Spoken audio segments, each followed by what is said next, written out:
Hi everyone, this is Namita here. I'm back again today with a different topic, texting or sending messages. Some of us we feel that this is superficial or a silly subject. We all know what to text, we all know what to message.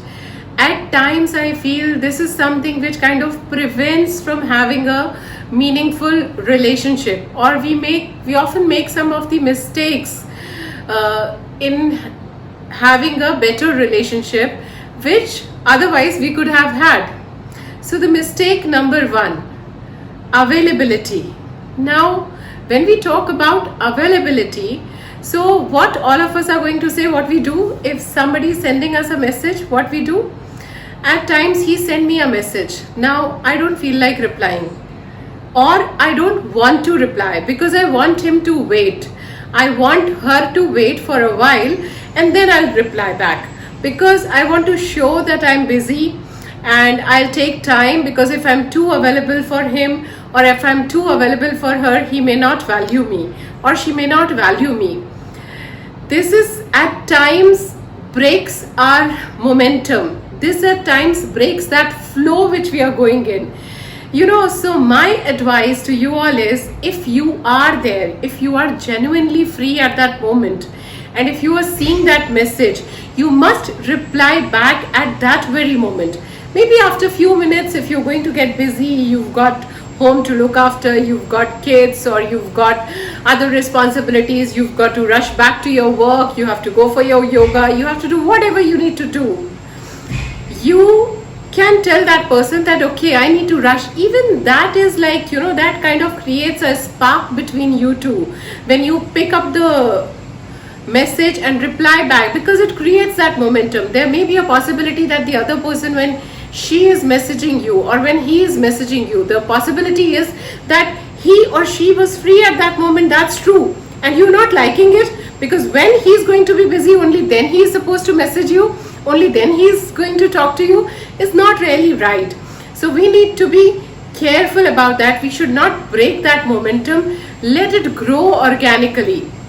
It is automatic. It kind of takes you at another level or the next step. Do not play these mind games of not texting back. It breaks the connection. The second tip about texting is that you need to stay tuned with me till the end, because these are something very interesting tips which I'm going to tell you, and which might help you taking your life or a relationship to the next level. The second tip is that we want to talk about anything but us. We want to be with our guards on. We want to keep ourselves surrounded so that nobody can enter that space, and at the same time I want you to talk to me about yourself, or I want to know about you, but I don't want to share myself. So you have to understand where the other person is coming from.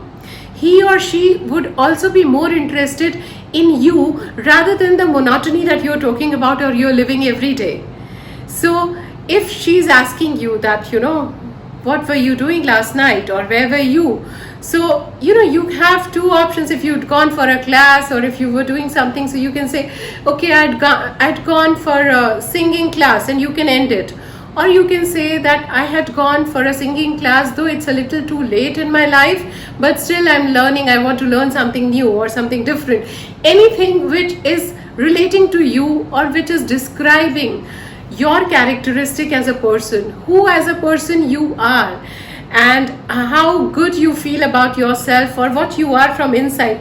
And you have to ensure that you say this in a playful manner. It kind of creates that energy, that contact between you and the other person. If I'm meeting you, it won't really look so nice if I say something to you on your face that or maybe like you're beautiful. I may not be able to say, you may not be able to take it. I'm sure some of us here will say, what's wrong in it? I'm just talking about the people who are not great in talking, but they are okay about texting. So when you just text it when the person has left, he or she is going inside the car and you just text, you were looking beautiful, or this was looking great on you, or anything about him or her, he or she is going to think about it. So messaging is a beautiful way to connect with the other person. Tip number 3 on texting.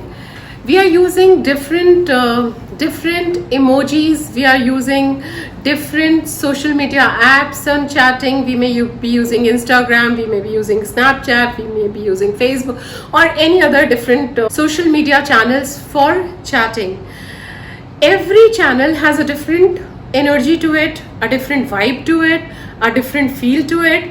And if you're going to exploit that channel, it is going to lose its touch. If you're doing the same thing again and again the monotony sets in.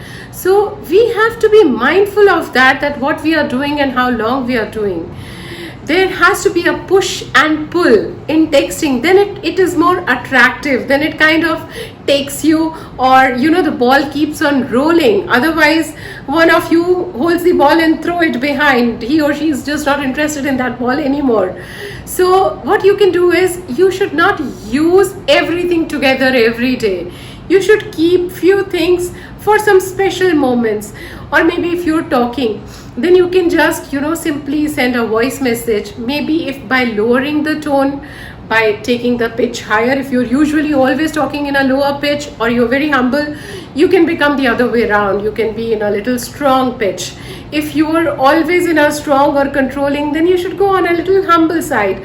Or you can just send a voice message. It would create a different feel altogether. Or if you were just sending a GIF or anything, any emoticon, you should not do it too much, because then you will be done with it and you will feel I need something else. It's like too much for me now, and even the other person will get bored of it. So be mindful of not exploiting it. Like, we are very careful about the resources, we are careful about the electricity, careful about the water. Similarly, on these apps, do not try to exploit them.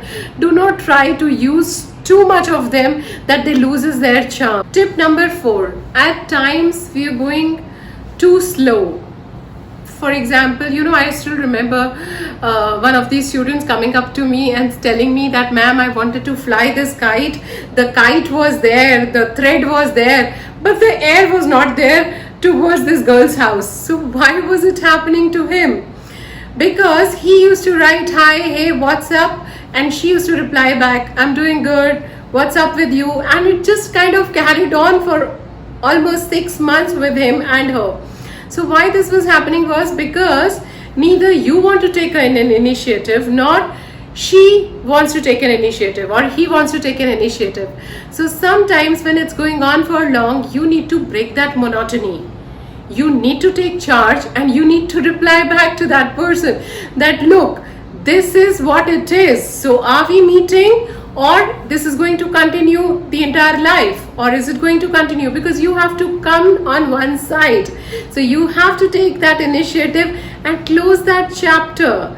You kind of, you have to come this side, or you have to come the other side. Tip number 5 is, we must use, the images or whatever is reflecting about ourselves, or wherever we are. If you are at a sports complex, or you're at gym, you can even click a picture of the gym, or click the picture of the weights, or anything around you, not yourself. I don't mean you have to click yourself.